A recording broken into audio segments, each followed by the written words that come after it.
It is 1:02. Good afternoon from the 104.5 The Zone studios. I'm Jackson Williams. In NFL news, the Broncos and running back J.K. Dobbins have come to terms on a one-year deal. Dobbins spent 2024 with the Broncos' AFC West rival, the LA Chargers, where he rushed for over 900 yards and scored 9 rushing touchdowns. The NBA Finals back tonight as the championship series between the Indiana Pacers and the Oklahoma City Thunder is tied at 1 game apiece. Tonight's tip-off, 7:30 p.m. in Indiana. In Tennessee baseball news, the Vols have landed a commitment from transfer right-handed pitcher Brady Frederick. Frederick was the SoCon Pitcher of the Year for ETSU in 2025. For our foundation repair and waterproofing needs, visit USSTN.com. Breaking news at once on your home for the Titans and Vols. This is 104.5 The Zone.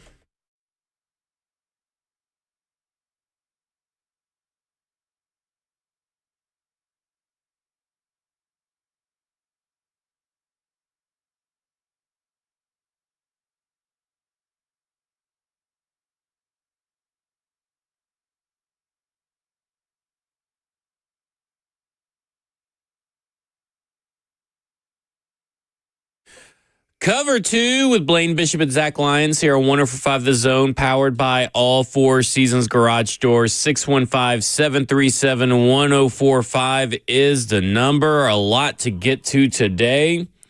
For those that are asking in the chat, my neck is fine. I'm feeling all right after I had a wreck yesterday, Blaine. You got in a car wreck? I got in a car wreck, a 3-car pileup yesterday on my way home from. I didn't even make it past. Got a nice view for a long time of the La Quinta Inn next to the the new Titan Stadium. That's going to kind of block the view too, huh? Yeah. Well, yeah. I guess. No, the La Quinta Inn will still have a good view of this because it's on the interstate side. Oh, and you'll have a good. You'll actually. Maybe cheaper to go watch the game at the La Quinta Inn room with the stadium view. You never know. Just saying. Knew you could resist. Yeah. So you had a neck injury? Well, no, my neck was sore yesterday. I'm very surprised that is not sore after, sleeping on it and everything. Oh, right. So this is what happened. Of course, we're at some ibuprofen? No, I didn't. I took some martinis, some vodka. Oh, that's why you feel great. That's his recommendation, I'm sure. Yeah. So we were stopped right at the Shelby Avenue Bridge. Oh, okay. Right underneath it. And there was a van behind me that was also stopped. And we've been stopped there for 20 or 30 seconds. And then all I hear is screech, tires screeching. I look in my rearview mirror. I see the church van get hit, and that church van rams right up into me as well. So it was a whole ordeal yesterday. I didn't leave, I guess, the scene of the accident till like 5:19. So we're talking about 2 hours of being on the side of the interstate.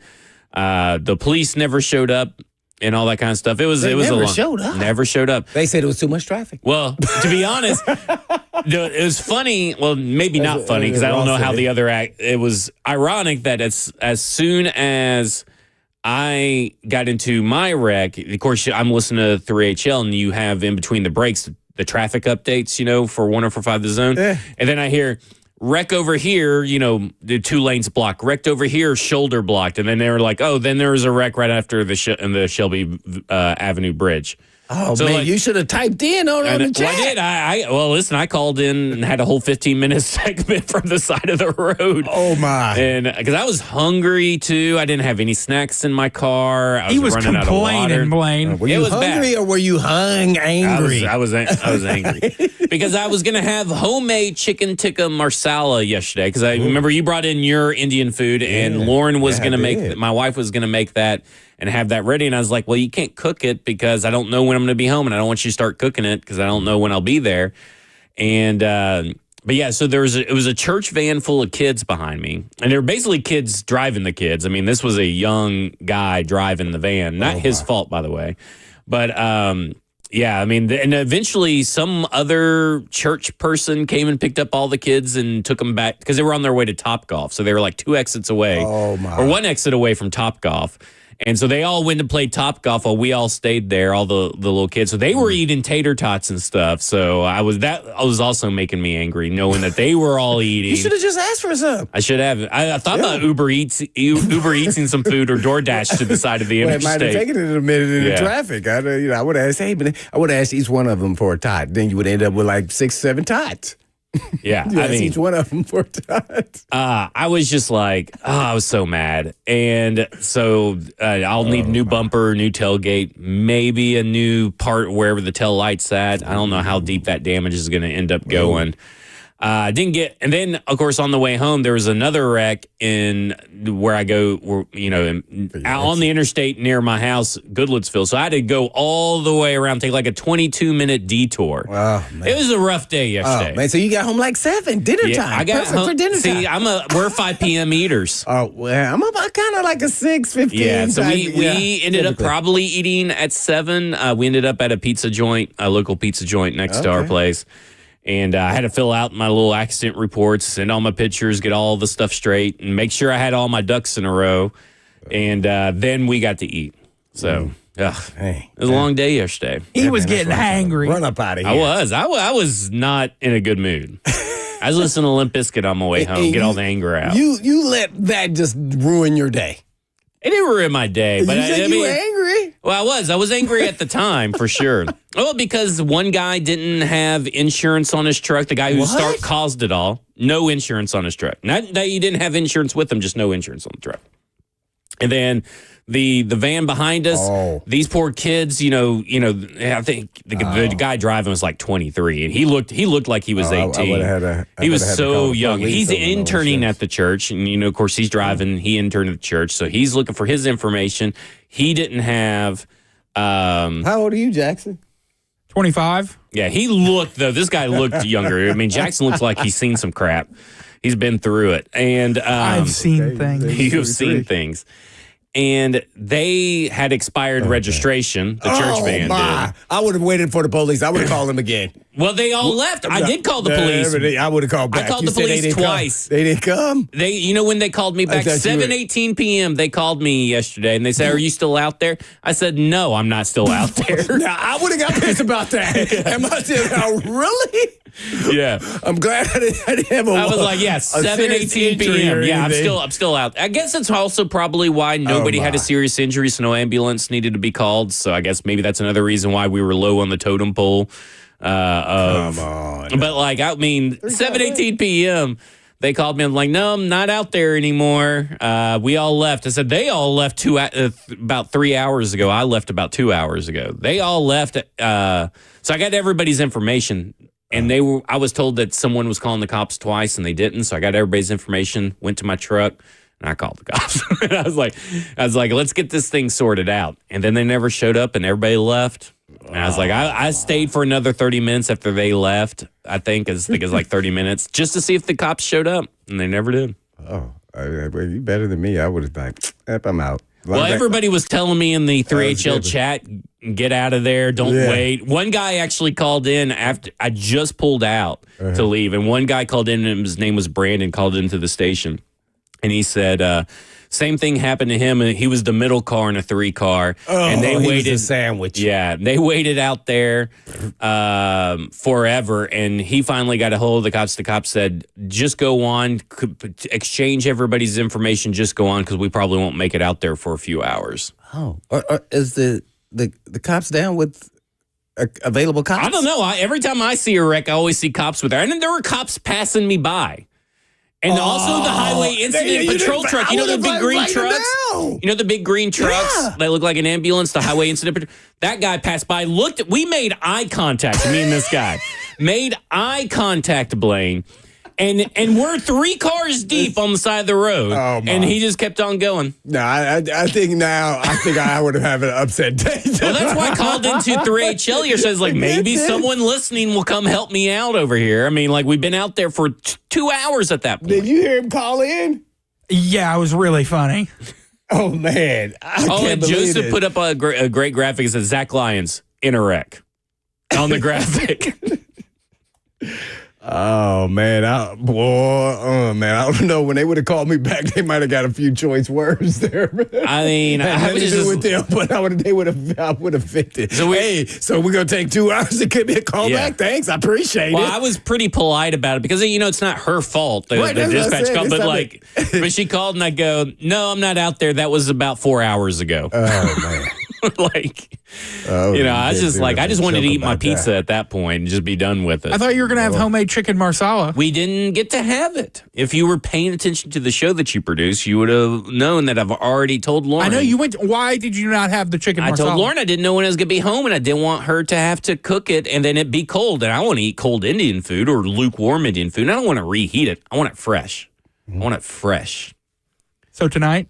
No, tonight she works, so it's her dish, it's her specialty. So it's something that she makes very well, and the house smells like chicken tikka marsala for like a full week, but it's worth it. It's worth it. I don't know what recipe she found or what she's got, but it is good.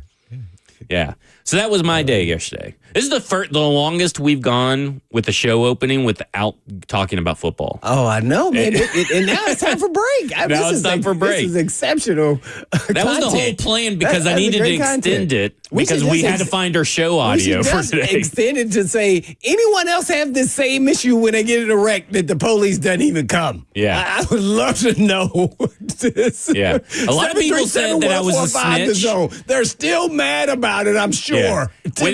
When they got Joseph was giving them updates, during the show, during text. When it was told that I had called the cops, they were like, snitches get stitches in the chat.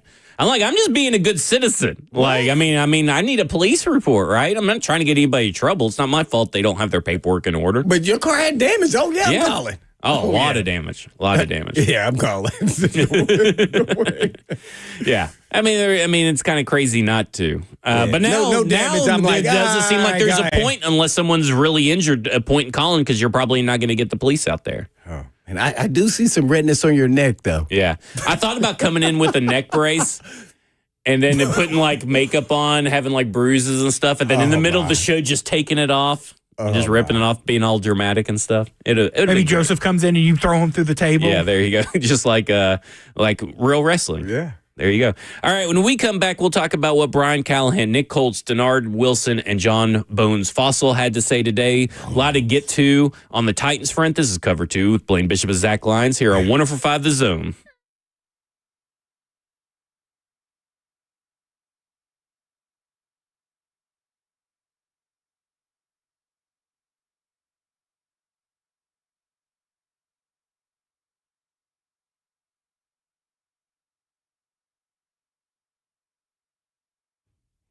Stinky, stinky, stinky. Is that what it was like the last time you were at an auto repair shop? Smelly, greasy old rags laying around, a countertop you would not dare touch. Another thing that stinks is the repair shops that keep your car forever and they're not honest. They don't call you back when they say they will. Was that your last experience at a vehicle repair shop? Well, hey, it's Blaine Bishop to tell you about Eurofix because they take the stink out of European auto repair. And at Eurofix, you get a free 15-minute no-wrench inspection with an estimate every visit and not high-pressure sales tactics.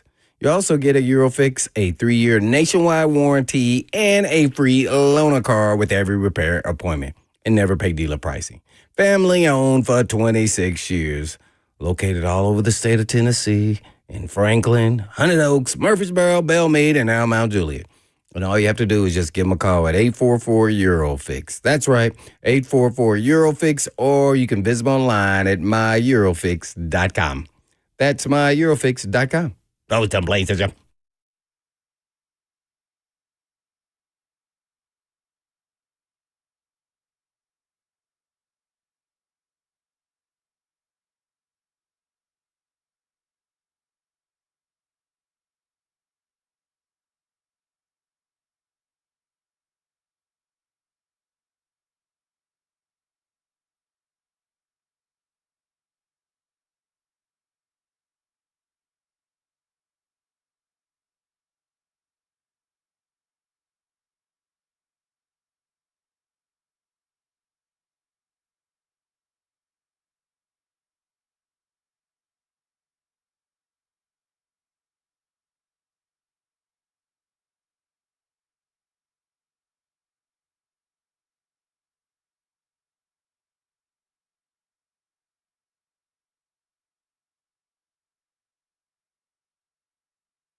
Cover 2 with Blaine Bishop and Zach Lyons here on 104.5 The Zone, powered by All Four Seasons Garage Doors. 615-737-1045 is the number. We're taking your Tennessee Titans questions, comments, concerns, whatever may be going on through your head. We want to hear from you. 615-737-1045 is the number.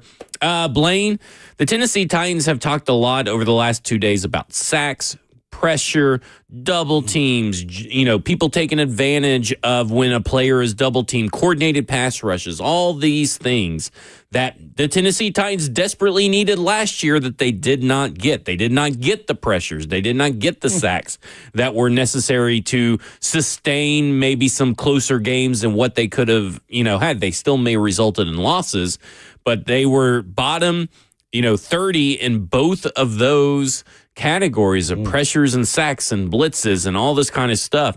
In fact, Brian Callahan yesterday, I can't remember what he was talking about, but he said something about being a blitz-heavy team, and I just started laughing at the TV because I was watching on the TV, and I'm like, you guys are not blitz-heavy. Like, well, maybe you are now, I guess. I mean, maybe that's what he means, but they have not been blitz-heavy. In fact, they haven't been blitz-heavy even under Mike Vrabel either, to be honest with you.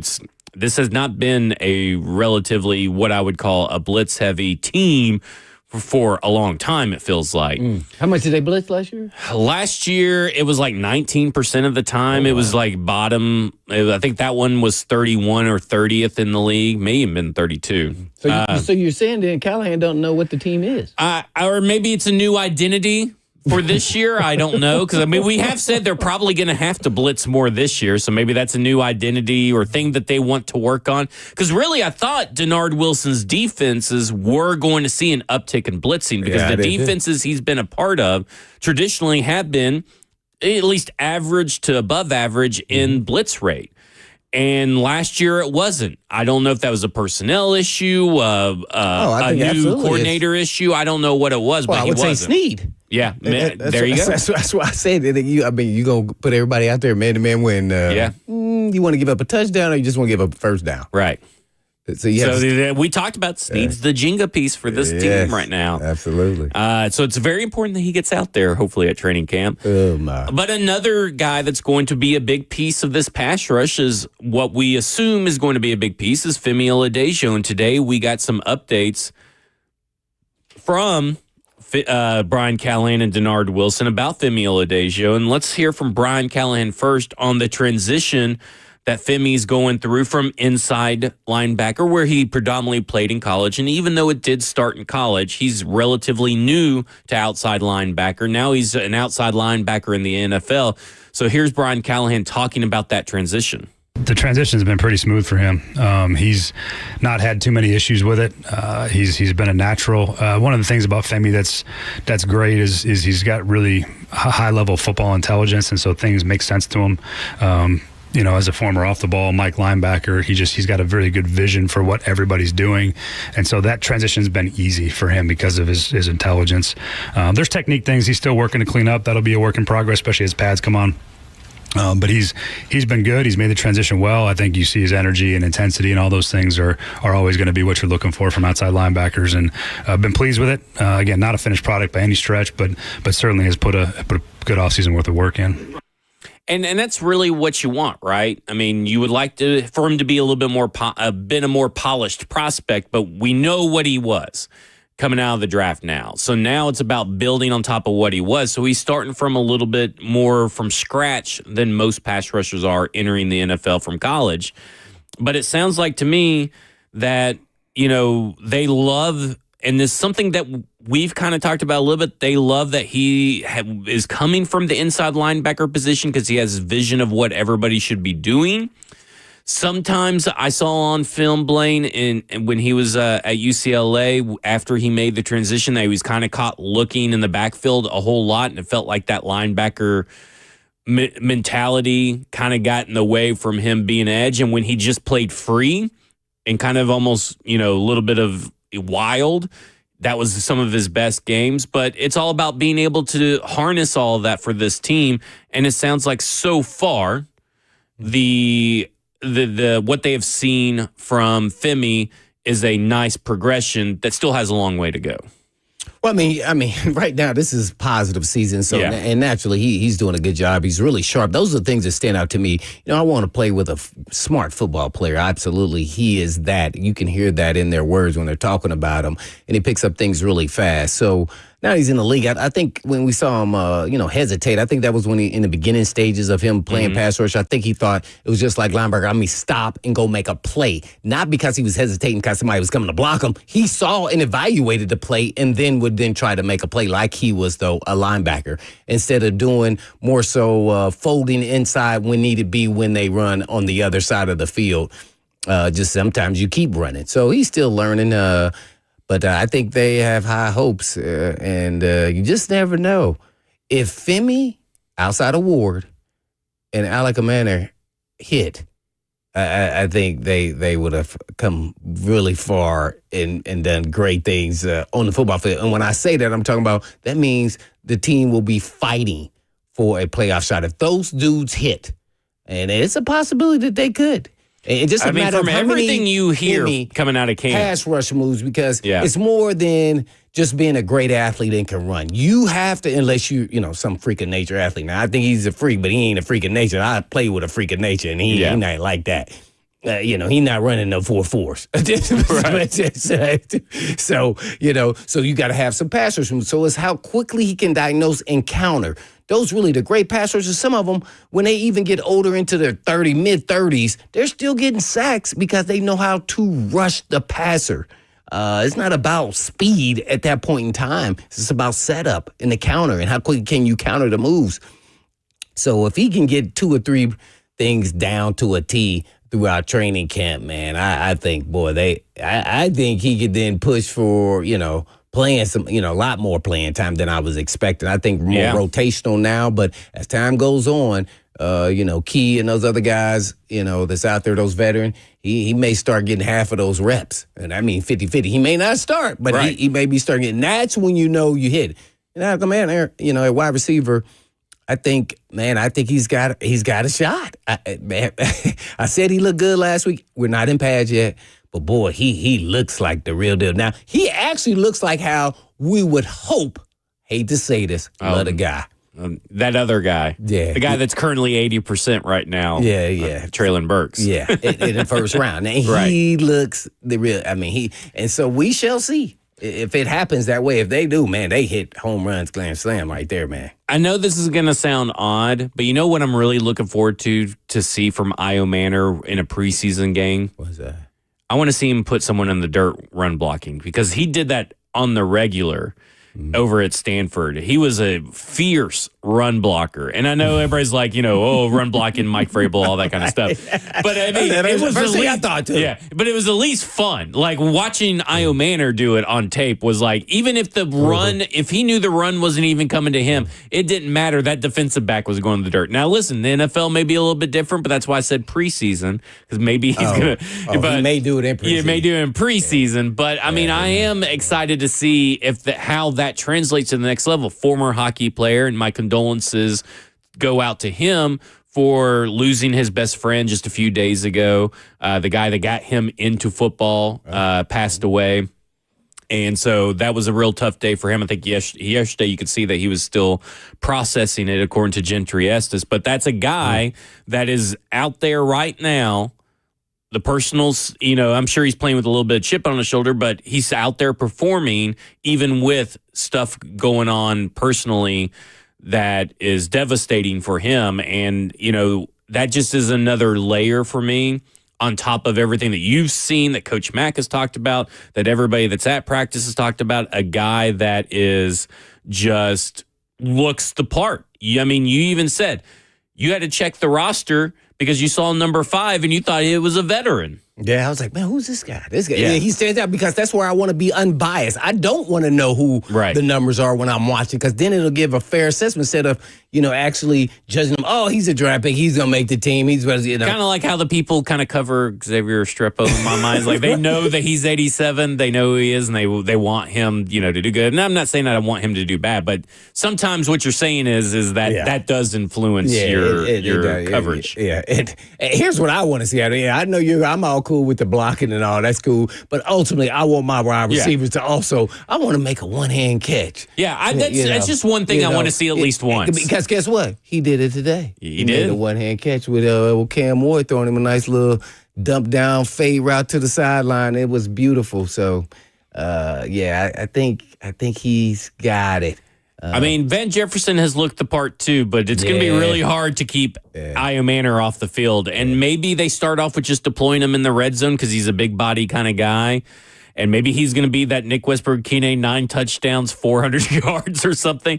But, it's going to be really hard to keep him off the field.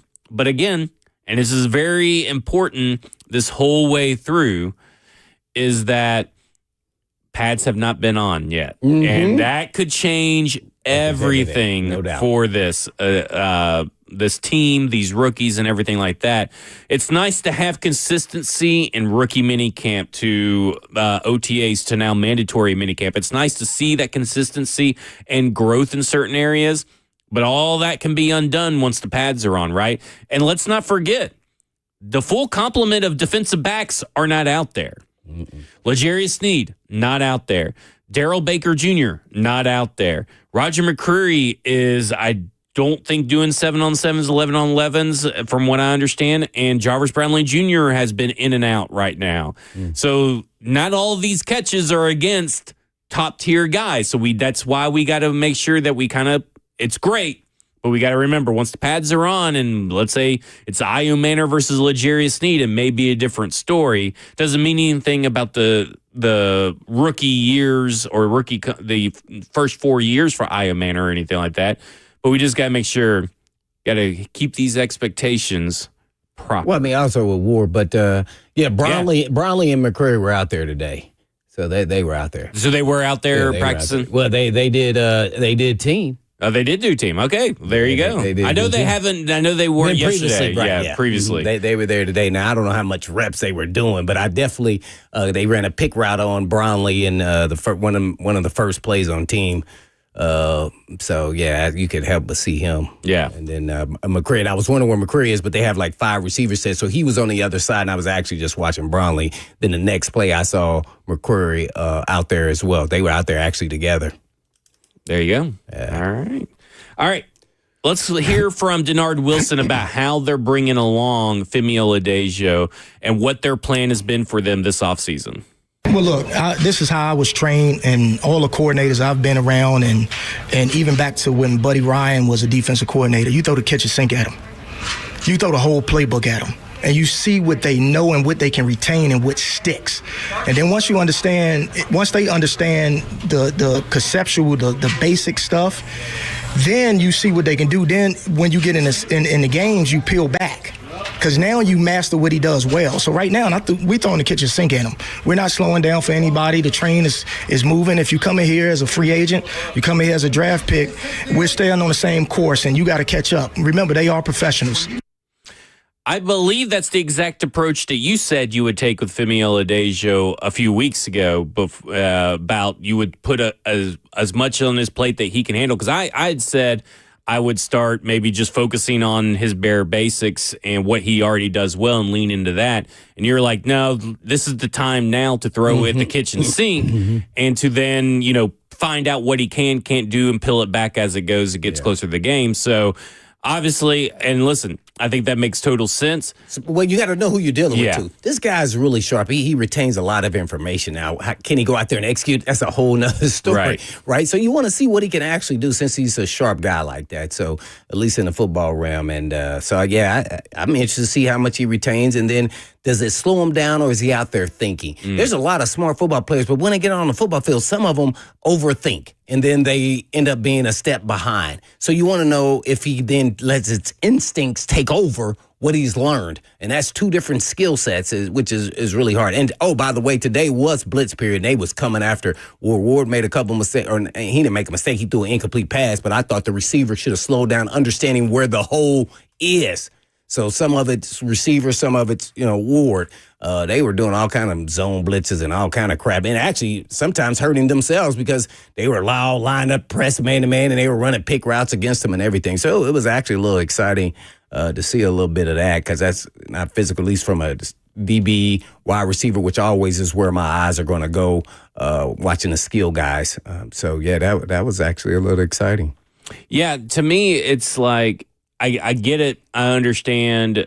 To me, I think that with the coaching solely being focused, because we've talked about it before, about how in-season coaching or a player trying to learn something new in season is one of the most difficult tasks you can do. So this position switch for him last year from inside linebacker to outside linebacker was going to come with growing pains, and it was going to come with difficulties. We don't know. Listen, we don't know, Ikaika Malloy, who is the defensive coordinator at UCLA. It was his first season as UCLA's defensive coordinator last year. We don't know the extent of what they were able to do with Femi Oladejo, how much they were able to coach him up and teach him on the fly after a position change. But now he's had in season. He did it in season. That's what I'm saying. That's tough, right? I mean, do you give props to him for taking that on? No complaints doing it from what we can tell from the outside looking in. And so now you go and look at it this way. He's been able to spend all offseason focusing on it, right? He knew that he was going to be an edge prospect as soon as their season ended. And, I know he went up to New York to train and learn pass rush moves, and now he's going to be able to focus solely on this from the perspective of Denard Wilson and Ben Bloom and what this Titans team wants. And to be honest with you, coming from a guy that has hired people in sales, we've always liked having guys that didn't have a lot of sales experience, or if any at all, because we could teach them what we wanted them to do and no how bad to do habits it. already started. No bad habits. Yep. And now pretty much that's what you got. You got a guy that you can teach all the good habits to, no bad habits, or the bad habits he may have are easily correctable at this point. They're not ingrained in his DNA. And so to me, I know I was down on the Femi Oladejo pick to begin with, but after having discussions with you, after hearing what they're saying, talking to Stoney over on Football and Other F Words, I'm beginning to come around that, hey, Femi Oladejo may not be this year, but is a guy that could turn into something for this team. Yeah. And to add to that, he has to be also coachable, which he is based off a move from linebacker to pass rusher. And sometimes you don't know why that was and why that actually really happened. I'd love to talk to the UCLA coaches and say, was it by, we have another player we need to get on the field and we'll move him? Or was it because he wasn't playing up to what you thought? Or did you just believe that you switched him in spring, we never saw it, and you decided we're just going to go this route? Because you had another great pass rusher that went in the second round. I think the other guy, I forgot his name. I thought he's not the same kind of pass rusher, but he was a polished pass rusher for a college student over there. Number 49, what was that guy's name? He went second or third round, right? You remember him when you did the scouting report there? What college? He was the walk-on. UCLA, where Femi went. No, you're talking about Carson Schweisinger. Yes, who was the inside linebacker there. Right. Well, he was the pass rusher, though. Yeah, he pass rushed. Yeah, so he was really good too. So it was just different styles. Femi is much more physical, just his brand of play. So I'm hoping it works out. You just never know how it translates, but he definitely has all the tools, and that's why you go high. Even you talking about second round, second round guys it's their talent, man. They have some exceptional talent. It's how do you weave that into being a real good NFL player? Sometimes it doesn't show enough in college. I used to always wonder until I got into the league, like, man, why that guy? When I watch tape, man, I don't care how fast he is. He not no football player. Guess what? He will become one with that kind of talent. See, so you don't have that talent to get to that level. Can he exceed or get to that level of his talent? And that's what the coach has got to do, and it's got to be on his part too. Yep.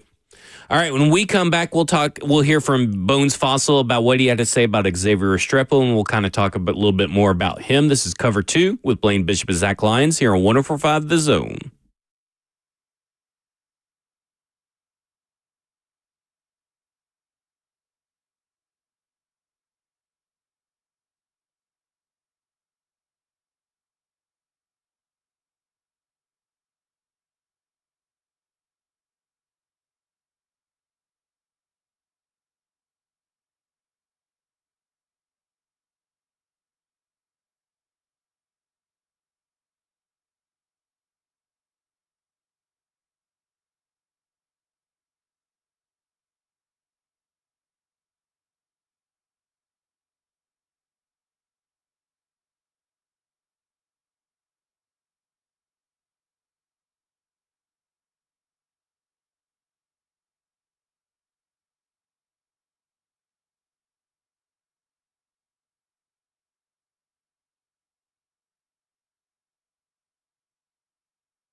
Cover 2 with Blaine Bishop and Zach Lyons here on 105 The Zone, powered by all Four Seasons Garage Stores. 615-737-1045 is the number. We heard a lot from all the coordinators today. We'll hear from Denard Wilson more just a little bit later.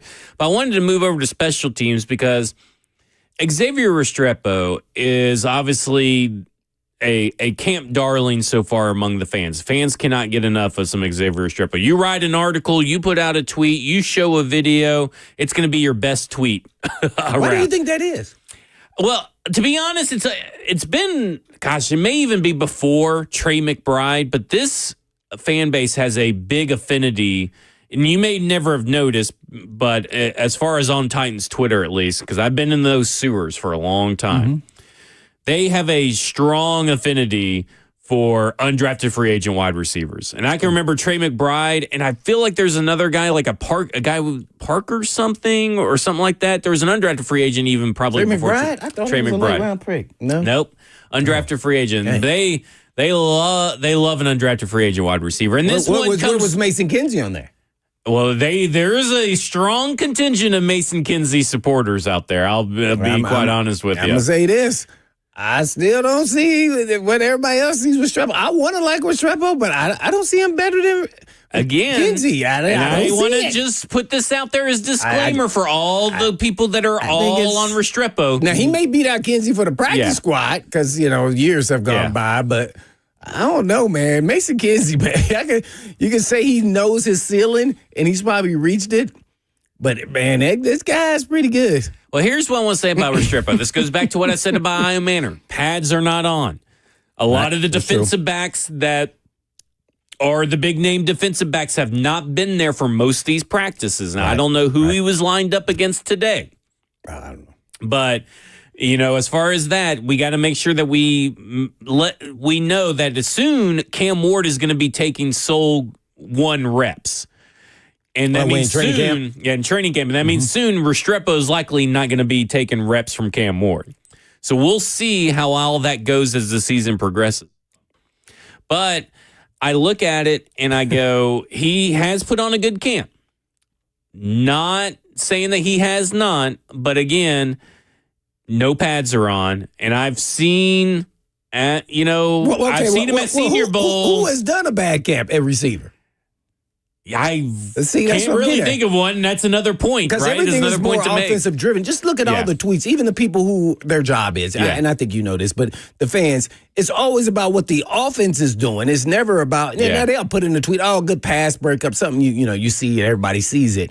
But so it's really hard to say who had a great day because, they're rotating the receivers. You may see a wild play by a receiver, big time throw.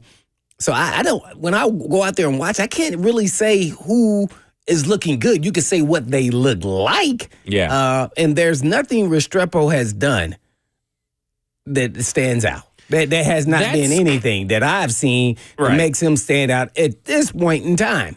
So I think it's going to be an uphill battle to make he's going to have some luck. Hey, everybody's got to have some luck at times, and maybe somebody get nicked up. I see him returning punts. Well, that's what I want to talk about. He did return punts. Porsche looks like a better receiver.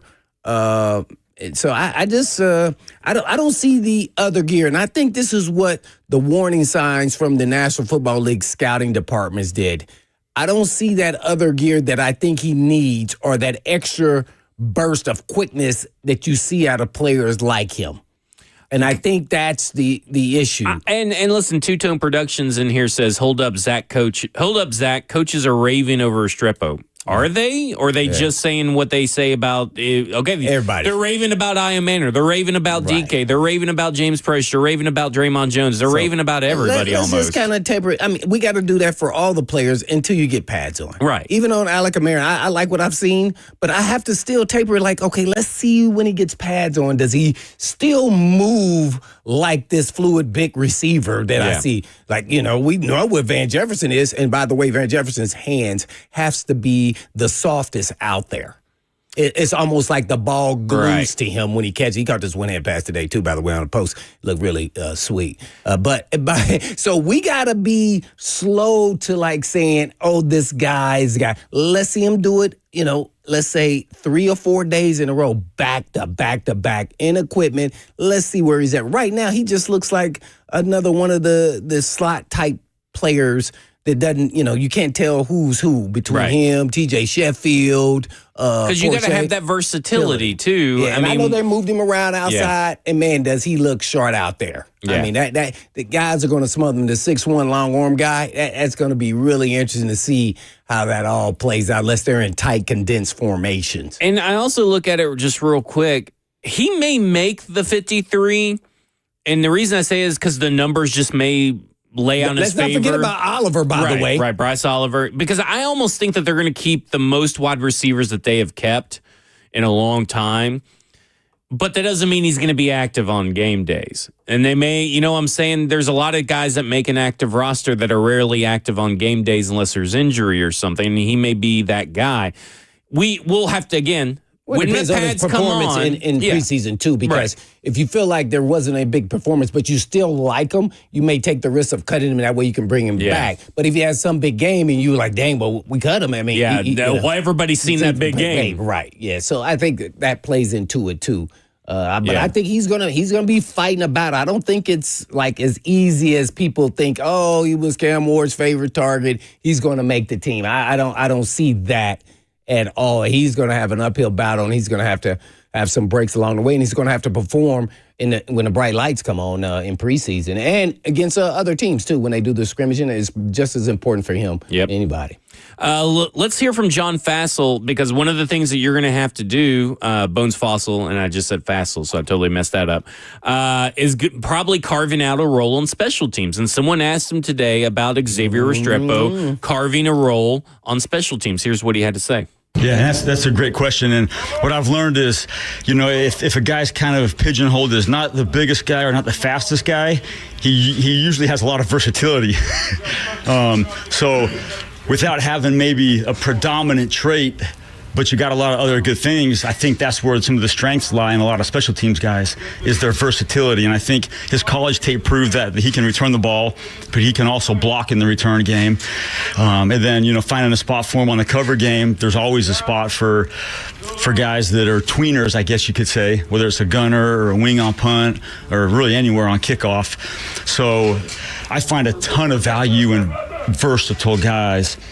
And sometimes when guys are super fast, they're really just one thing, and that's fine. Or they're really big and strong, they're just one thing. But the guys that are the tweeners, like a lot of times safeties are, they're not the biggest guy, but they're not the fastest guy. But, man, they are so good because you can kind of match them up against both.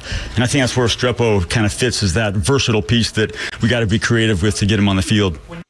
So, I mean, they obviously know that he's going to have to carve out a role. We'll see, right? I mean, because he's got stiff competition. You got Chimere DK's out there returning punts. Shaquan Jackson is out there returning punts. James Proche is out there returning punts. I feel like I'm missing someone else, but still, they got all of these guys doing it. He's going to have to prove it, and that's his way to carve it out. Now, listen, he's returned 12 punts in his collegiate career from 2020 to 2024, 12 punts. He's returned 7 kicks. So that's very little film to actually watch of someone returning. And the question should be, why not that many? Right. When you're the leading receiver all time in the U history, and who are the guys in front of him? Yeah. Where are they?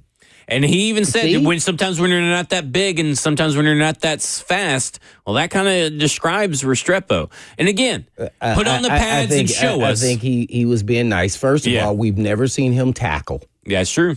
All right, and the people on this chat, whoever this two-tone, he is nowhere near. You insulted Edelman here. He is not him. That he is not. Well, and he's talking about the Edelman's coaches. a borderline Pro Bowl player. Yeah. I mean, Hall of Fame player. Well, and Two-Tone said, you know, better the stop coaches this are madness raving now. over Restrepo, and that's who they're comparing him to. And I have to ask, like, maybe that's a problem with our coach. If they did that, I asked what Coach said Edelman because I missed it, and I haven't. Go back and look at gotten an answer. Edelman's return ability in college. He played quarterback. He could play everywhere. He even played defensive back, right? Right. See, this guy, I don't even know if he can tackle. We ain't seen it nowhere. Yeah, now he has done coverage. Let's see how many.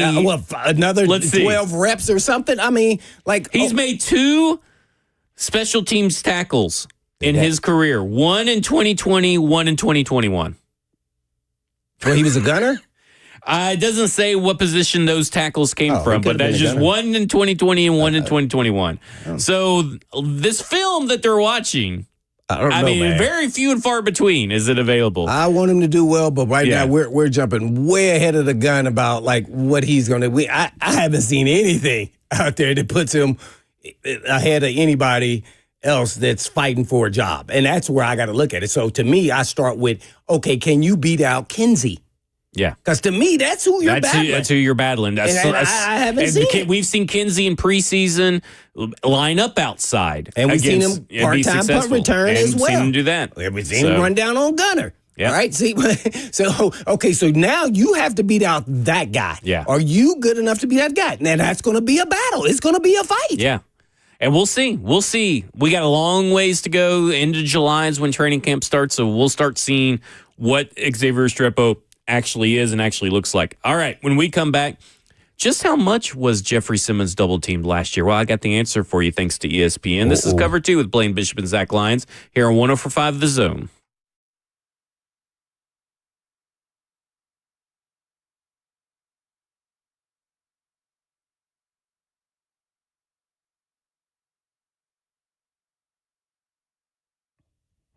Man, life is a grind, and it's full work, family meetings, and somehow I'm supposed to squeeze in going to work out at the gym. But I don't have those hours all day to just train. And I want to feel better in my clothes. I want to look good. I want to look like I'm still in shape, like I'm still playing ball, right? But surgery? Oh, no, not for me. I just want something that works fast. Enter M-Sculpt Neo at Edge Peptide Therapy. 30 minutes, no downtime, real results. M-Sculpt Neo is the most advanced body sculpting technology available, merging fat reduction with muscle building in one effortlessly session. No surgery, no downtime, just results that speak for themselves. M-Sculpt Neo is your secret weapon, building muscle and burning fat faster than traditional workouts alone. It's like doing 20,000 sit-ups in 30 minutes without breaking a sweat. And when you book in June, you get 2 free sessions. And all you have to do is just give them a call at 615-724-1878 and invest in the version of you that's already in there. 615-724-1878.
It is 2:03. Good afternoon from the 104.5 The Zone studios. I'm Jackson Williams. In NFL news, the Broncos and running back J.K. Dobbins have come to terms on a one-year deal. Dobbins spent 2024 with the Broncos' AFC West rival, the L.A. Chargers, where he rushed for over 900 yards and scored 9 rushing touchdowns. The NBA Finals back tonight as the championship series between the Indiana Pacers and the Oklahoma City Thunder are tied at 1 game apiece. Tonight's tip-off is at 7:30 p.m. in Indiana. Tennessee baseball news, the Vols have landed a commitment from transfer right-handed pitcher Brady Frederick. Frederick was the SoCon Pitcher of the Year for ETSU in 2025. For your foundation repair and waterproofing needs, visit USSTN.com. Breaking news at once on your home for the Titans and Vols. This is 104.5 The Zone.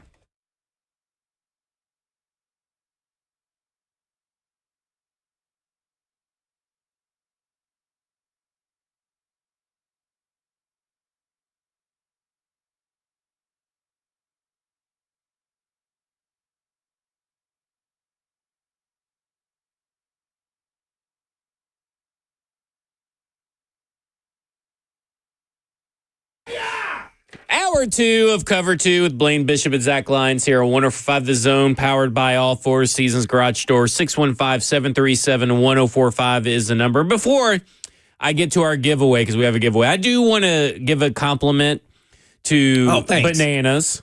Oh, what did the Bananas to Joseph do? Bananu for being able to he cuts up all the press conferences that we use on our show. Well, yeah, I mean, you would think that maybe our producer would do it. I don't know. But we get 38 clips today because of Bananas. Oh, so he doesn't trust Jackson. Yeah, pretty much. Joseph takes over. He kicks him out. He kicks Jackson out of the seat. There's only one computer in there that can cut audio. I just figured something out. What's that? Jackson is a lot smarter than we think. Yeah. Because guess what? He didn't have to do any of the work. He knows Bananas to do it, so he didn't have to do the work. So That's who's right. the smarter one? It's like when my dog barks and he's telling me to give me a treat, and I say, dang, who trained who? He's just out training me He trained you. to give him the treat. So, yeah, have to give a shout out to Joseph for the hard work that he puts in. Yeah, so Jackson is getting over on that one, man. He's the smarter one. Yeah, there you go. All right, we got a giveaway here. It's Dad's Week on 104.5 The Zone. Oh, if it you're is looking for for a gift for Dad this Father's Day, then tune June 9th through the 13th, even though we didn't give anything away June 9th. Through the 13th, as we give you chances to win Dad tickets, events, concerts, and more. This year, give Dad the best. Listen for a chance to win him prizes from our friends such as the Atlanta Braves, Nashville Soccer Club, Nashville Sounds, Live Nation, and more. Be caller number 5 now to win Dad 2 tickets to see the Nashville Sounds host the Iowa Cubs next Wednesday at First Horizon Park. For more info, visit 1045thezone.com/Dad's Week. That's 615-737-1045 is the number. Caller number 5 to win 2 tickets to see the Nashville Sounds host the Iowa Cubs next Wednesday at First Horizon Park. Ooh-wee. All right, while we wait for those phone calls to roll in, Jeffrey Simmons, the big talk all offseason almost has been surrounding. Is that you got in a car wreck? I mean, Besides getting the car wreck, has been the double teams. Okay, hold on. Caller number 5. Man, all these callers. All right. You're on the air, caller number 5. We had just picked you up. We're doing it live. What's your name? We got this new big screen up here. What's your name and where you calling Anthony. from? Anthony? Yes, sir. Anthony, you won. What about that? We're giving out the winner because we never get to know who the winner is. Oh, that's so we're right. doing it like old school radio. I'm taking love it away it. from Jackson. Anthony, where are you from? Yep. I live in Portland. So Portland. I'm all around Nashville every day. All right, you're up in my neck of woods, sort of. I'm in Goodlettsville. Oh, okay. Yeah. How is Oregon? Grew up in Gillespie. Anthony, are you taking your father or are you taking a son with you? Probably my son. I'll be honest. You said call, and you said 2 tickets, and I hit the button because I'm driving. I don't even know what I won. Well, guess what? You won 2 tickets for next Wednesday's Nashville Sounds game versus the Iowa Cubs. Can you use them? Nice. Oh, well, cool. Perfect. Okay, there you go. So what we're going to do, I'm going to put you on hold. Jackson's going to get your information. Or bananas. And or bananas. But Jackson's going to get the information, and we're going to give you the tickets. So congratulations to Anthony. And you know what? I don't mean to pile on Jackson, but Jackson told me that couldn't work. And I said, it will work. You don't worry about it. That was great radio. That was stuff. phenomenal radio. Yeah. Never listen to him again. Yeah, old school. That's old school. I told Lucas, and Lucas goes, "Oh, I like that. That's old school." I told you it was old school. Yeah. There we go. I was wrong. He's the new school. Yeah. He wants to use all this technology. And look, you didn't have to worry about anything, right? You didn't have to look at all these calls coming in and everything. Man. Boom. And we got to know a little bit more about Anthony as well. Dang. Look at that. Yeah. All right. So Jeffrey Simmons, Trust issues. double team, big discussions, right? That's all he's talked about and all this kind of stuff. That's all it's double. I get double teamed, or when someone else gets double teamed, we got to do this. So I knew, and I've said this a couple of times. What was it? Whoa. What? Did Latham said Big Jeff got too close to Cam and Cam's head butted Big Jeff with both their helmets today? Well, I mean, I don't know. Maybe is it like a helmet tap, like or if it's a real helmet. Oh, but you're not supposed to touch the quarterback. Yeah. No. Maybe that's what. Oh, maybe that's what it was. He gave him a little. Hey, you a little too close. Oh no, man! That there is. Go stand on the side. Go to the corner. Yeah. But I'm telling you, man, you cannot touch or even be around his legs, arm, or anything about the quarterback. So he's a little close you enough just to get a run little right hit. by him and you keep it going. Yeah, they gave him a little hit.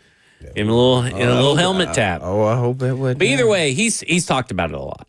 And we've heard about the double teams and all this kind of stuff. And so I wanted to do some research because ESPN, they track who gets double teamed.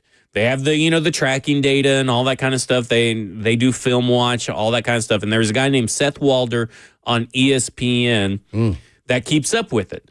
So I wanted to look. Good job, Jackson. Get that research. Good job. Yeah. Jackson did all the research for me.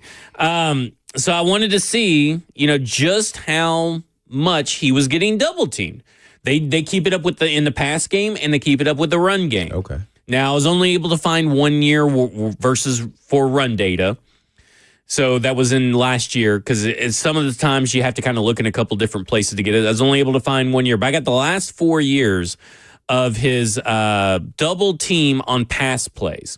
But before we get to that, I want you all to hear. Do we have that ready? We good, Jackson? Yeah. Okay. This is Jeffrey Simmons on Jill Jelnick's podcast called Nashville Game Changers, where she's interviewed a lot of people. She's interviewed Jeff Fisher as well. But this is what he said. This is his guess, I guess you could say, or by his estimation, this is how much he was double teamed. Sometimes I do get a little frustrating, and just to hear, you're not having a good year. What you think the problem is? I'm like, because I'm getting double teamed 95% of the game. So, that's one of my opinion. 95% of the game is, and of course, that's his opinion. Maybe it's a little bit of exaggeration. But would you like to know, over the last 4 years... 95% of the game? Yeah, that's what he thinks. I think it feels like that's just him maybe being exaggerating. It may be exaggerating. Let's say it's 80%. Yeah. Let's see if we get close to that number. Okay. So what you found? I have no idea what you found, but let's see, he may exaggerate. Yeah, because I'm a dominant player. They got to double team me, man. 95% of the time. Really about 80. This was the first season when it comes to pass plays that his double team rate was under 60%. We're talking the last 4 years. He's been 2023 all the way through 2021 have been well above 60%, typically in the top 20, sometimes in the top 10 among defensive tackles, highest double team rate. Last year, he was double teamed on 59% of pass plays, which ranked 43rd most among defensive tackles. Not even among all defenders, just defensive tackles on pass plays. And that was from November 15th when he was ranked 43rd. He may have been a little bit higher, but we're not talking like anything crazy. Year? This past year. 50 just he ended the season passing attempts. Oh my he ended the gosh. season at 59%. On run attempts, he was only double teamed on 36% of the run plays in 2024 throughout the entire season. Are we sure this is right? That's a big difference. Well, to be fair, I know, listen, a lot of these double teams on run plays, defensive tackles are kind of hover around that number. There isn't a big number on those. Well, let's be but fair. on pass plays, Okay. I mean, we're talking like Chris Jones gets double teamed on over 70% of the pass plays. Chris Jones does. Give us his numbers. Compared I'll- to Jeff's. I'll go like back say, just real this is quick. Chris Jones' number, Yeah. elite player, big time money, making a little bit more than Jeff, probably like 20 something. Where Jeff is. Okay, so Chris Jones last year ended the year at smack dab right on 70% of the pass plays he was double teamed on. Oh my. 70%. And to keep in mind, 59% is where Jeffrey Simmons was at. 59%. 59%. Big So Jeff. if you look at Chris Jones' stats last year, Chris Jones, again, he had 5 sacks.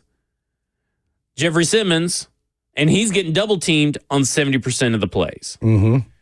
And he got 5 sacks. You know, He only got 5 sacks last year? he only got 5 sacks last year. I mean, they went hard at Chris Jones. Now, I'll pull up his pressures and stuff like that. This shows you every time I watch the Chiefs on defense, his impact, he is impact where they put him on the outside or the inside, he is impacting the game. Every time I've watched him, man, and maybe he's just not getting a sack number, 5 sacks. Boy. Yeah. That's according to ESPN at the end of the year. That's where he ended up right there. What was his I mean, I know I'm asking questions off the cut. I'm pulling it up right now. Pressure rate cuts, man. Once it comes, okay, here we go. He had 88 pressures last year, Chris Jones. Yeah. I don't think y'all want me to read how many Jeffrey Simmons Simmons we got to has. get it. We got to get it. Lead on elite. I got it right here on my stat sheet. Right 45. here. 45 pressures? He doubled them almost. He had 90. Oh, 2 more pressures. He would have doubled them. Yeah. Yeah, that's what I said. When you watch it, I didn't realize how good Chris Jones was till like a couple years ago. I was like, yeah, he's good, but like how good? Then when I saw they was moving him outside and moving him around, I had to call Steve Spagnuolo, my former DB coach with the Eagles. Yep. He said, hey, Blaine, that dude the real deal. When we come back, we'll talk more about this because we're up at the break. This is Cover 2 with Blaine Bishop and Zach Lyons here on 105 The Zone.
Cover 2 with Blaine Bishop and Zach Lyons here on 105 The Zone, powered by all Four Seasons Garage Doors. 615-737-1045 is the number. Just how much has Big Jeff been double teamed has been a big discussion. And of course, I agree with the entire premise of obviously Jeff is going to see double teams. And when he sees double teams, other people need to take advantage of it. Something that we talked about yesterday on our show. So if you missed that, go to wherever you get your 105 The Zone podcast to hear that discussion.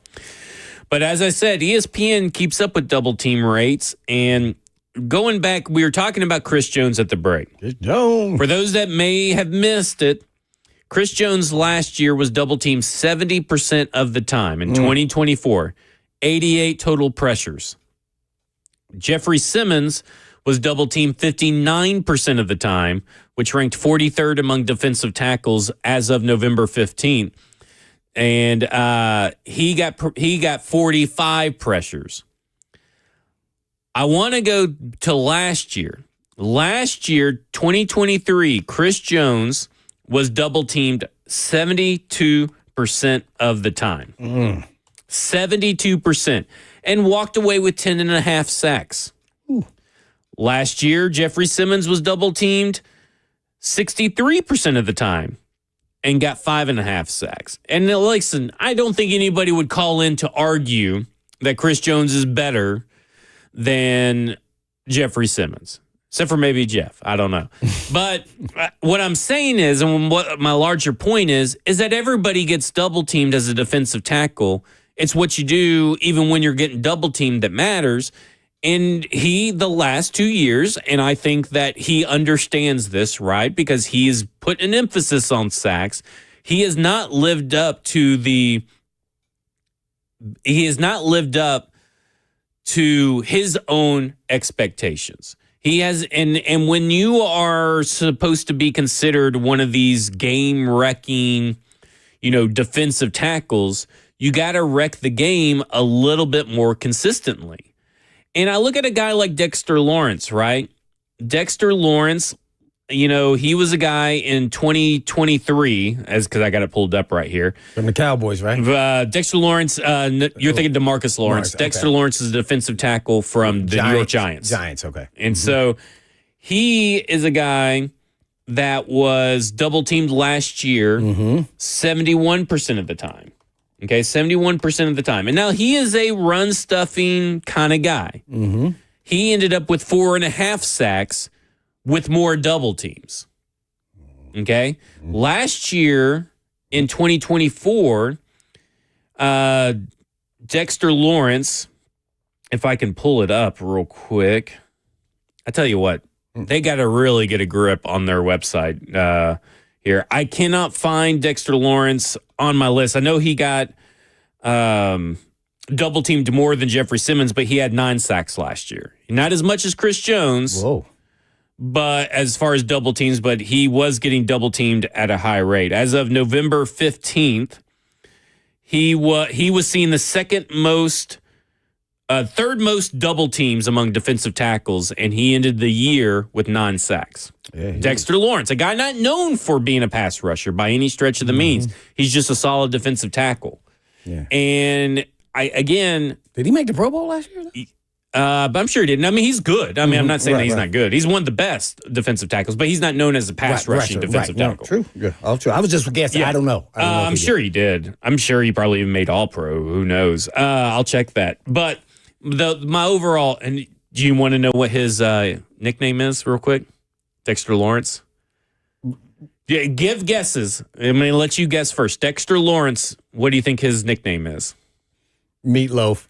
Okay, what do you think his nickname is, Jackson? Big Pancake. It is not. It is Sexy Dexy. Oh, my. Ross, you knew it, right? You knew it. Ross, why do you know that? I just love bald. Okay. Good for you, I guess. You love bald. I mean, what? What did you say? Hey, what was that, Ross? He's at 2, by the way, to answer your question, the last 3 seasons he's been a Pro Bowler, Dexter Lawrence, a two-time second team All-Pro. Oh, yeah. And last year he got votes for All Defensive Player of the Year. He didn't get it, but he got some votes. Yeah, he's pretty dominant. So, what I'm all saying is that obviously, he's had Harold Landry, and I get that we're not saying that Harold Landry's some A+ pass rusher, but not everybody has A+ pass rushers around them. And sometimes when you do have A+ pass rushers around them, your sacks may suffer. I mean, outside of Chris Jones and I guess you could say George Karlaftis, I mean, think about the edge rushers and defensive ends and linemen that the Chiefs have. I mean, it's Chris Jones, right? That's the guy they keep paying because he produces, even when he's getting double teamed, even when he's getting triple teamed on some plays like you saw in the Super Bowl. I mean, that is the dude that gets stopped. And Jeff is not, and listen, again, I know that he's very good, but he's not these guys.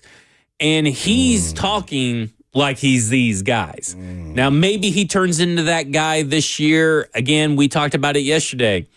He's setting his own expectations. We're not setting the expectations. Our expectation on this show is that, hey, you're probably a 7.5, 8.5 sack guy. He hasn't been that the last 2 years, but there's been some other issues and stuff, injuries and stuff like that.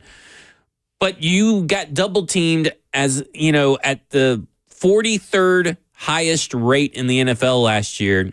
Injury or not, you should be you should have had way more stats and I guess stuff to back it up, because that's what they use, right, in contract negotiations is stats. And they'll use other players and all this stuff. I need to see it this year. I mean, let's see it. Maybe he's got a chip on his shoulder, and that's why he lost a little bit of weight, and that's why he looks more in shape. I don't know, but let's just see. Well, I want him to also just impact the game. Even when Chris Jones only had 5 sacks last year, I mean, he impacted the game. I mean, you watch that Super Bowl, it was like they had to know where he was at. I mean, they were doing their protections, I don't care. So I don't think teams were doing that against us with Big Jeff. Like, I think they may be aware of him, but they're not saying, hey, man, we're going to turn all our protection. We're going to make sure we're going to get some hands on this guy. Maybe they were, but I just didn't see that consistently. I think especially when he was playing with an injury. And that's another thing. I haven't heard. I thought he was supposed to have surgery, like the elbow stuff or whatever it was. I don't know if he even had surgery at the time at the offseason, on this offseason. So, yeah, he looks like he's in great health. He's in good spirits as far as running around out there and talking smack. So, hey, I think it's because he's really the best player on the Titans team.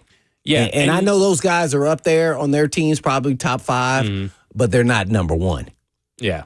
And I think that's because I mean, even you now with Malik Neighbors and right. You're looking at Malik Neighbors, you're looking at the Giants Twitter's going crazy over some Jackson Dart. You would have think that he was already won 3 Pro Bowls. Oh my. They love some Jackson Dart. Malik Neighbors. I heard my cousin Brian Russell Wilson's doing really well. Yeah, Russell Wilson. Oh, I hear he's tearing it up. No, I'm for real. Yeah. I'm not even playing. Like, he's throwing dimes. Yeah. I'm like, what? Let's see. Well, look at the Chris Jones. He's probably, 3rd on his own team, and as far as recognition, it's Patrick Mahomes, Travis Kelce, then him. Wouldn't that be a fair assessment, I guess? Yeah. I mean, like, again, being the best Titans player is not much. Like, this is date because time, their roster, your D tackle can't be your best player. At this date and time, it's and listen, that's not his fault, gonna. By the end of the season, I don't predict that to be the way it is. I don't think it's his fault either. That's how circumstances played out these last few years and put him in a role that maybe he wasn't ready for, as far as the spotlight, franchise guy, leader, all that kind of stuff. I'm just saying, I get that you got double teamed, but you didn't get double teamed as much as everybody else, and not as much as you think you did. That's all I'm saying. I love you to tell him about these stats. I can't wait to see how he responds to that. Hey, listen, he probably would just tell me to shut up. He'll probably, call me a nerd or whatever. It was the last time you played football. I'm just saying, it's facts are facts. Numbers are numbers. I'm wondering if these numbers are more PFF-like, where sometimes you go, well, man, that doesn't even seem right. I watched the game. That doesn't add up, to somebody's grade. Yeah. And I don't know that. I'm just asking hypothetically on the other side of this because that's just a big difference there between him and Chris Well, Jones. and typically he's been in the same spot the last few years. This is the abnormal year. Oh. The last few years he's been in that top 20, sometimes top 10 number by the time the end of the season rolls around. It's just that this year it was totally an anomaly at a certain point in the season. And so, 59%, it's nothing to snuff at, right? It's over 50%. It's over half the pass plays. Yeah. But it's not as high as it has been, and he's had better production with more double teams on the line. Gotcha. Okay. There you go. That was that. I want to talk about Cam Ward real quick. Well, probably not real quick because I got to get some data. So a lot has been made about the middle of the field throws. How much of the offense is attacking the middle of the field throughout this offseason? I've heard a few questions on it. Nick Holtz got asked about it. Denard Wilson got asked about it. Brian Callahan was asked about it yesterday. It was a talking point that sprung up last week. And listen, I'm not saying it's some revolutionary thing or anything like that, but a lot of people have said that, well, are they leaning into the middle of the field throws with Cam Ward because that's what the Bengals did and stuff like that? That seems to be the easy connection to make, I guess, when a quarterback Cam Ward does anything. Well, it's got to be because Joe Burrow did it or because the Titans did it and all that kind of stuff. And at the end of the day, it is looking at, I go back and look at what he did as a college quarterback. I think the reason why they're leaning so much into these middle of the field throws is because that's where his comfort level lies. That's where a lot of his touchdowns came from. That's where a lot of his throw percentages were in the middle of the field. Last year, and I'm talking deep center, intermediate center, and short center, right? I'm talking that strictly between the hashes, right?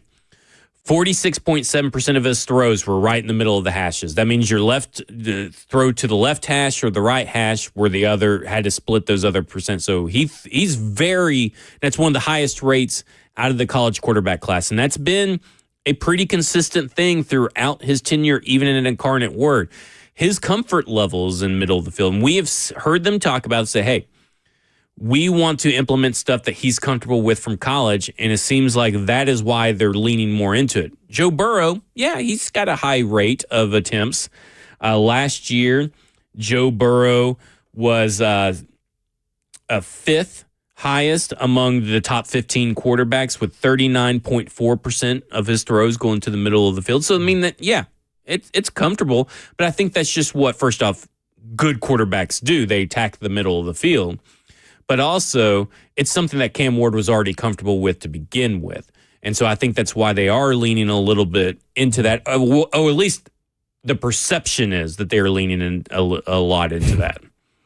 Yeah, it'll be interesting. I know I don't want to be dissecting, just what he's done in the offseason, but that is good data as far as what he was during the season. I would say Marcus Mariota was somewhat there the same, too. And to me, it's easier to see the inner throws inside the hashes because those are, let's say, somewhat easier throws in that you're confident that you can make it there and you can see it, like it's right there in front of you. So I don't know if that's the reason, too, as well. I don't know if they're actually diagramming their offense to do that. I think that's what he leans into as a player. And then that's where I'm at. Realizing it and just say, hey, man, let's try to do more. But I can say this, that means it's once the season starts, that's a lot of traffic around there, man. You better be pinpoint accurate, which he is an accurate quarterback. But I've seen him make throws outside the, hashes today. Which were pinpoint accurate as well. So I think it always depends on what defenses are they running today. Is it a blitz, day? Is it are they running crossing routes? What are they working on? Are they playing a lot of zone? So then he, dumps down to the, tight end or the dig routes, whatever they're working on. So maybe it's perceived that way, but I'm interested to see if that continues throughout the season because I'd love to see it, spread all over the field. Some games may be different than others, but you want to see at the end that it's all over the place. Well, to be honest with you, I'm glad you brought that up because that transitions us into what Denard Wilson had to say today is the offense's success in the middle of the field an offensive thing or a defensive thing? This is what Denard Wilson had to say. Well, I think of it right now, like you're looking at us going out there and working, but we're also installing certain things every day. So there's certain defenses that have certain weaknesses or things that we're trying to get better at so we can get reps. Because OTAs, you don't get a lot of reps, and it's a lot of stuff that we're putting in. So every day is something new. Like even today, it's a new install. All right, so it's been 9 days of OTAs and 3 days of mini camp. All 9 days that we've been out here, it's been new installs. So it's new stuff that we're presenting to them, and it's new stuff for our guys that's playing defense to go execute. And then ultimately, we got guys that haven't been here last year that's learning the defense. So it's nuances to it. Maybe they're too wide as a 3-hook player, or maybe they're not in the right spot right now. So it's things that we're correcting, we're teaching off of, and we'll get better at it. I mean, my God, that's like 2 clips today that we had played that have just said basically the same thing you've said. Are you sure you're not coaching this defense? No, I just know how they install. I've done it over there. Yeah. So, you just never know. That's why I always ask, okay, when we have Coach Mack on, what was the emphasis for the offense? Because every day they're working on particular. It could be red zone. It could be third down day, because you're trying to install plays and you're not worried about what the defense is doing. You know the plays that they're running, but their objective could be totally different than yours. That's what I was trying to ask him that day. Like, how do you match it up where you really get a true vision of that? If they're going to work on blitz scheme, then, hey, man, you got to make sure you tail back, some of those deep patterns, unless it's all out blitzing, and you can just, kind of throw the ball up. So I think that always factors in. That's why I said every game may be a little bit different. One game he may be emphasized based off of how they play defense. So, and that's what you want out of a quarterback. One thing I think is his kryptonite, though, I think is, or his strength, I'm sorry, is his vision to see the field and really have a good feel for the quarterback position. I think that's undervalued. A lot of the real good players have that. He has a great feel. You could tell he's been a quarterback. It almost looks sometimes with his pocket feel and no form of panic, like it's like he is fearless as well as he doesn't feel anything. Yeah. Like they were doing a blitz game, and then the dude was coming straight down the pipe. You could see he was about to get hit. He stood right in there. Whoop! He quick released that thing, and it was off to the races. No, he would have got hit in the chest, but it shows you he would have stood there and took that hit for that pass.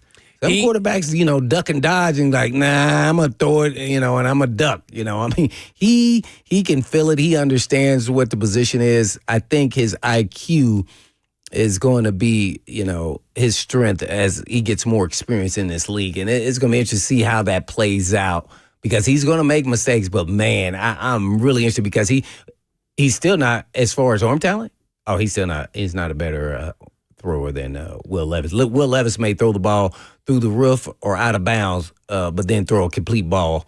And that's where you get the consistency from Cam Moore that you don't get from Levis. So what's interesting about, you talk about, we'll save for after the break. When we come back, we're going to talk about that composure and what that actually entails on the field as far as what have other people said about that? What do the medicals have to say about that? We'll talk about that when we come back. This is Cover 2 with Blaine Bishop and Zach Lyons here on 104.5 The Zone. Yeah.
Cover 2 with Blaine Bishop and Zach Lyons here on 104.5 The Zone, powered by All Four Seasons Garage Doors. 615-737-1045 is the number. Last call phone calls. We want to hear from you about the Tennessee Titans minicamp reactions. And Blaine, we were talking about how calm Cam Ward was. Yeah. I know you've talked about it and how much you love that. You've also how he sees the field and how quick he is in reacting and the presence and all that kind of stuff. When we heard Coach Mack yesterday on our show talk about composure for Cam Ward, that's one of the biggest things that he's noticed, composure. And I think to put it into some perspective, J.D. Pickle from On 3 last year while he was attending the Miami football August 31st game, I believe. It may have been practice, but he says Cam Ward looks concerningly chill. Yeah. His resting heart rate with 90K people screaming at him. His resting heart rate is insane. It's been expected or suspected that 55 beats per minute is what it is. In the first 4 games, someone calculated, some medical study said that it was 55 beats per minute for the first 4 games of the Miami game. And in an article from A to Z Sports, they said that it was 65 beats per minute. Resting heart rate while the game is going on. That is insane. Now, I don't know how that's all going to translate or anything or what that means for the future of Cam Ward. But kind of like what J.D. Pickles says, that is a little concerningly chill. Like from just a general health standpoint, I'm glad that he's like that at a quarterback. But that's kind of weird. Yeah. Well, hey, man, to each his own, man. It works for him. So we shall see if that continues. I don't know, man. Maybe he's just that calming demeanor type guy, man. He never gets too out of whack, and really that's how you want your quarterbacks. I don't think Tom Brady's is like that,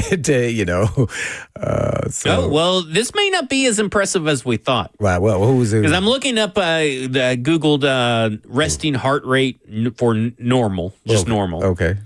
And the Mayo Clinic has a study, and it says that the normal resting heart rate for adults ranges from 60 to 100 beats per minute. Generally, a lower heart rate at rest implies more efficient heart function and better cardiovascular fitness. For example, a well-trained athlete might have a normal resting heart rate closer to 40 beats per minute. So this probably is, I guess, maybe a little bit more normal than we thought. But his demeanor makes it seem... for an athlete. For an athlete. Yeah. Makes it seem maybe it's concerningly chill. Yeah, well, I'm going to say this. A lot of people disagree because there are guys that are anomalies that aren't that. But I think certain positions all have a temperament to it for you to have success in the National Football League. And I just think at quarterback, most of the time, you have to be that calming force. And when the storm happens, you got everything under control and you say, I got it.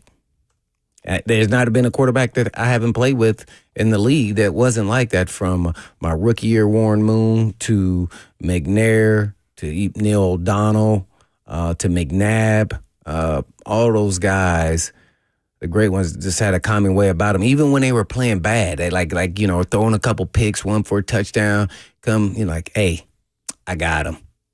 See, so how you got him? You don't look like you got them. They look like they got you. Yeah. And that's that confidence. That's that calming spirit. Like, I think I figured some things out. And we're talking about, going into third quarters and fourth quarters, and then all of a sudden they drive you down to win the game. So you want to see where he is with that too as well. I'm always big on big moments for quarterbacks, and can they lead them down as a rookie to see if you can do that at the end of a game and get them in field goal range or touchdown to win games. That tells you a little bit about his calming spirit and about who he is. I don't know if Will Levis ever did that. He might have done it one time maybe. But I was always interested in Tannehill, and eventually Tannehill did it as well. I want to get to what Brian Callahan had to say here in just a second, but to lead into it, he talked, obviously yesterday Cam Ward threw an early interception, and if you're into the stats of minicamp, like so many people are, he never had an incompletion after that. Now, does that mean a lot in the big scheme of things? No, but if you were trying to look at maybe some positives, it was because something that we've talked about just now is composure, bouncing back from adversity. And as a camp interception really that much adversity? Probably not, but it does speak to how he maybe handles things. So this is what Brian Callahan had to say on Cam Ward bouncing back after an early interception. Yeah, great to see. You're going to, quarterbacks throw interceptions. I don't know how many quarterbacks. I'd have to look at it to know for sure. But, most guys throw somewhere between, 8 and 12 on a really good year. So interceptions happen. How you respond to them and how you bounce back in a game is always really important. It certainly didn't shy him away from throws, which is what you want to see, that they just, they kind of get ready and throw it again. And that's a good thing to see and for a young player in his position in practice. So pleased to see that kind of response, pleased to see his performance afterwards. So there you go right there. I mean, he's pleased that, he didn't shy away from making throws later on in the practice and all that stuff. And again, it's just practice. I know we're talking about practice. But, I mean, it is something that people kind of have clung to because, and maybe this is an overcorrection as far as the media is concerned, because after the season we went through where that didn't happen. But again, it's practice, but it's stuff you do want to see and see your players do no matter what the position is. You see them make a mistake, they go back and correct it and don't let it affect them. No matter what the position is, that is something that you do want to see. Yeah, and I think, as a young player, you always want to see all those things and then hopefully equates to a real game. Mm-hmm. And you never know. Sometimes some guys go through some panic mode and the heart rate picks up and then all of a sudden they make a bad play. Or do you continue to go and don't make a bad play, but don't make a spectacular play, but you don't get down on yourself about making a play or a throw? So we won't know until we get in the moment. Right. But, man, signs show that, hey, nothing's going to rattle him. I think it's going to be interesting because – when you start feeling the force of pain in the NFL, when you get hit, you realize immediately that this is not like college. And I don't care what they where call you the play. Welcome to the NFL moment. Boy, it is not. It's not for the wise. So it's going to be a little bit different. So we'll see how he responds to that, and then the sky's the limit. I also think about it this way because we've talked about it numerous times. The Will Levis like turnover-worthy plays that he had in college, Cam Ward had in college. But for all those, or not all, that sounds like a lot, but for those plays that we saw on tape with him as a college prospect, he never seemed to let it rattle him. Oh, he never was phased. You could tell. Yeah. So, Even if it happened at the end of a game, right. Like it didn't faze him. You could tell. You could see it on film. Yeah. And then listen, again, NFL's a little bit different. Players are a little bit faster. They hit a little bit harder. And all that kind of stuff. But, I mean, again, if we are looking for things to maybe point to, yeah, there are some Will Levis-like turnovers. There are some instances where he's being reckless with the ball or careless with where he is holding it. But he never let it rattle him after he got back. He probably pissed him off, to be honest with you. Probably just like he's mad. I think Cam is going to be the type if he makes a mistake, I think he's the type that's going to try it again. Yeah, and he's also going to be his harshest critic, right? Yeah. Because I know I am my own harshest critic. I'm just going to do it better the next time. Yeah, going to do it better the next time. I'm still going to make that throw, that ill-advised throw, but this time it's going to land. It's going to work. It's going to hit. That will do it for us. It's 2:54 Central Standard Time, and 3HL is up next, and this is Cover 2 with Blaine Bishop and Zach Lyons here on 105 The Zone, and in the meantime... And in between time... Peace.